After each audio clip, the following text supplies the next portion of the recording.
The rain didn't stop that night. It was as if the sky mourned with her.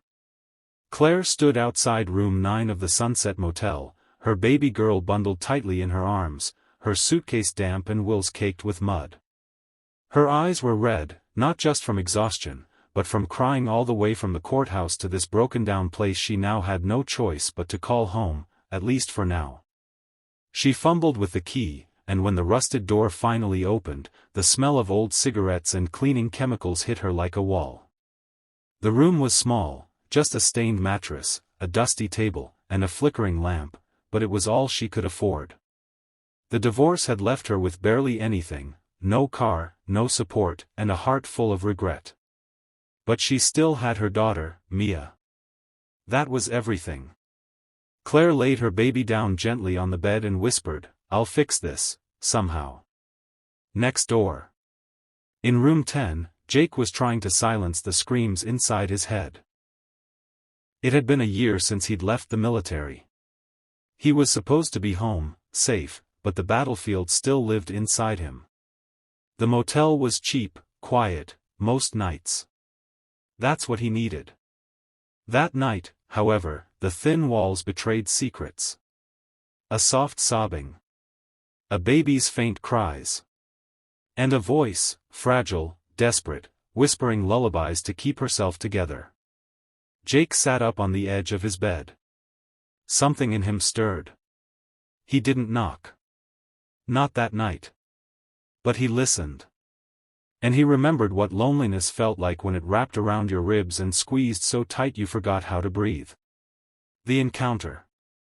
The next morning, Claire stood outside fumbling with Mia's formula bottle, her hands shaking from the cold and anxiety. The bottle slipped. Formula spilled. Mia began to cry. Jake walked past her on his way to the vending machine, then paused. "You need help?" he asked, voice gentle but rough from disuse. Claire looked up, startled. She hadn't even heard him approach. He didn't look like someone she should trust, unkempt beard, worn-out hoodie, eyes tired beyond his years, but he didn't seem threatening either. He seemed familiar in a broken kind of way. "I'm fine," she lied. But when Mia's cries grew louder, Jake crouched down slowly. "She hungry?" he asked. "I know a trick to get the formula mixed right. Used to do it for my niece." Claire hesitated. But something about the sincerity in his voice softened her guard. "Okay, just this once. The beginning of something." Jake didn't overstep. He helped her mix the formula, then handed it back and walked away without asking anything. But every day after that, they saw each other.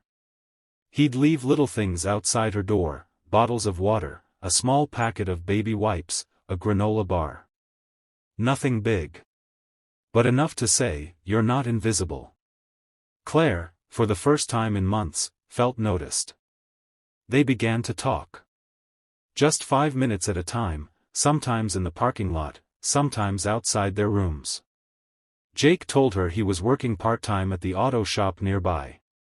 Claire told him bits and pieces about the divorce, how her husband had changed after Mia was born, how he grew colder with each passing day. "Did he ever hit you?" Jake asked one day.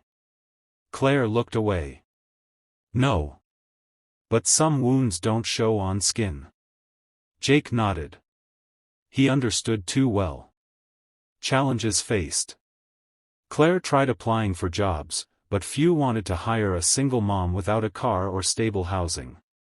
Mia fell sick one night with a fever, and Claire panicked. She had no money for a cab, no idea where the nearest hospital was. Jake didn't hesitate. He carried Mia in his arms, wrapped her in a towel, and drove them in his old truck to the ER. He waited the whole night in the hallway while Claire held her baby close, terrified of losing the only person she had left. "I don't know what I would have done without you," she said afterward, her voice breaking. Jake shrugged. "You don't have to do everything alone." But deep down, Claire didn't want to rely on anyone, not again. Trust was expensive when your heart was already in pieces. The twist. Weeks passed. Claire finally got a job at a diner downtown. It wasn't much, but it gave her hope. Jake helped babysit when she couldn't find anyone else. He refused money. "I'm not doing this for pay," he said.